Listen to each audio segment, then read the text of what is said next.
Tatanungin natin sila kung ano yung unang napansin mo sa akin nung first day. Kumbaga, anong masasabi mo sa akin, sa attitude or what. Yan, let's go. So, unahin na natin si Jade. Jade, may tanong ako. Ano yung, nung first day natin dito sa season 7, ano yung unang napansin mo sa akin or masasabi mo sa akin nung na-meet mo ako? Tahimik pero mabait. Tahimik pero mabait. Siyempre, walang sinasabi ka. Isip mo mabait.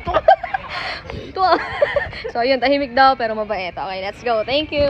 So, ikaw, Gail, nung first day ng season 7, nung unang napansin mo ako, ano masasabi mo sa akin?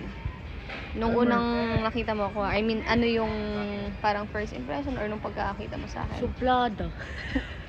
Bakit? Kasi tahimik kasi siya, tas hindi siya masyadong masalita. And parang lang din, naiintindihan ko din yun kasi si Ate Poppy is isang tao na mature na, hindi niya kailangan magsalita ng mga nonsense na bagay. Okay. Thank you, Gail. Okay, si Jimpak naman. Jimpak, nung unang na-meet mo ako dito or nung unang kita natin, ganyan, anong masasabi mo sa akin? First impression mo, ganyan.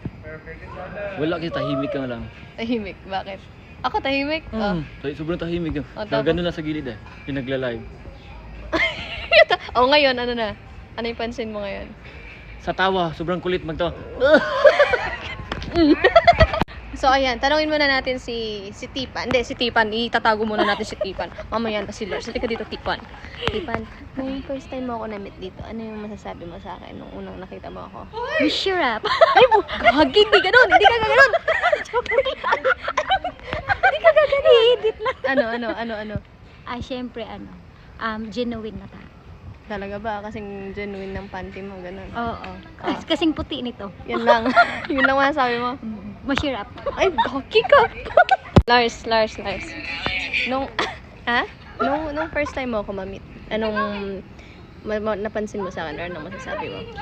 Maganda, mabait. Ano sabi mo nung pagpasok mo? Pero, si Papi ba yan? Hindi, nung time na kinausap mo ako, ano sabi mo? Ano ba yun? Watermelon Sabi mo, ganda mo pala sa personal. Yeah, ano yun? Oo, correct. Okay, okay. Yun lang yung wala ka napansin sa ugali ko or what? Wala akong masabi. Kasi, ano ka eh, totoo ka eh. Totoo, bakit? Hindi ba ako... Hindi, yeah. Kasi sa, napansin ko sa iba is, parang ikaw yung, lang, ng tahimik na, totoo, yes, wala akong masabi sa'yo. Wala akong masabi. Yes, yun lang masabi ko is, sobrang Ano? sobrang bait. Hana, nung time na first time mo ako na-meet, ano yung masasabi mo sa akin? Feeling ko tahimik ka. Tapos Tahimik. feeling ko intimidating. Tapos? Pero ngayon hindi naman pala. Super jolly na kasi, tapos lagi siyang nakatawa. Bakit? Kailangan ba iyak? Okay, thank you, Hana. Siyempre, dito tayo kay Benjo. Yes, the best. Benjo, nung first time mo ako makasama or anong napansin mo sa akin? Tahimik muna. Tahimik. Tapos ngayon hindi na. Ay, sa maingay ko ngayon. Parang nakikita ko na yung kabaklaan mo ngayon. Iba talaga pagka mga bading nagkakaintindihan. Siyempre si Jetro. Nung first time ako ma-meet, ano yung napansin mo sa akin na masasabi? Tapos, pogi. Pogi tayo. Tapos, ugali, ganyan, or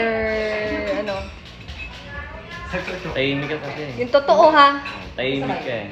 So feeling ko introvert pero hindi. Hindi pala. So, ako? Maingay. Maingay ako. Oh my God, maingay pala ako. Okay. Dance. Dito. Ano yung, nung time na first time mo ma-meet or ano yung masasabi mo sa akin? Ano yung napansin mo? Ako lang, parang fit ko masungin. Ganun. Pero ngayon, siyempre kailangan, pero kung totoo naman Ano? maingay na. Ay, maingay ba ako? Totoo ba? Oo. Saan ako? Sample lang pagiging maingay ko saan? Ayan, isa pa nga. Sample na maingay. Visit ka! Next. Siyempre si Beshi Wap. Ano yung unang impression mo sa akin? Wala ka makita? Ay, parang sinagot Sabi mo pero- na cringe. Tapos? Pero ngayon, Ano? masaya yung sit ko eh. Ano? Sobrang bait ng tao. Generous. Generous. Sobrang bait. Totoo naman maingay ka, pero given na yun. Paano Ever since maingay? day one pa lang, Ingay na nakakairata or ano ba? Ingay na nakakagana. Ay, iba yun! Ay, ulitin mo, iba yun. Iba yun ang ingay na nakakagana. Iba yun sa jowa ko lang yun. Eh di, yun pa rin eh, nakakagana yung pag-ingay. So, nakaka-goodbye. Yan, good vibes yan. Yun kasi, hindi nakakagana. Ito talaga, oh. Sige, si JD. JD, nung first time mo ako ma-meet, or ano yung unang napansin mo sa akin, or ano yung impression mo?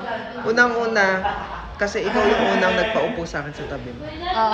So, kumbaga nakikita lang kita sa live stream. Tapos nung nakita ko sa personal, parehas lang yung makikita. So, wala siyang wall. Walang wall. Walang Kung wall. ano yung nakikita ko doon, yun at yun. Oh. Yes. Kasi, ay, Ano? Sige, meron pa kasi ano. Hindi, ano? Ano yan? wag Ano na. yan? Ano yan? Pang sa atin na. Pero hindi ka doon. Asa sa akin? Bubulong niya sa akin. Birthday na ni Sol! Birthday na ni Sol! Birthday Na! Get! Wait lang. Happy birthday, sex from Sol! She can't understand. What are you saying, ah? She's English. Are you English or Tagalog? You don't know? Don't tell anyone. Don't tell anyone that this is your birthday right now. You don't know that it's today's Sol's birthday? Oh, no, it's Luna's birthday, not you. Parang hindi na kaniintindihan ni Sol. Luna! Ni Sol na pati. Give birth to me. She was born at today at So your task for today, eat this all. Eat this all. Oh, okay, let's do it again. Let's celebrate later again. Birthday na ni You were Sol. born at 141. So put this beside your bed. So, happy birthday, Sol.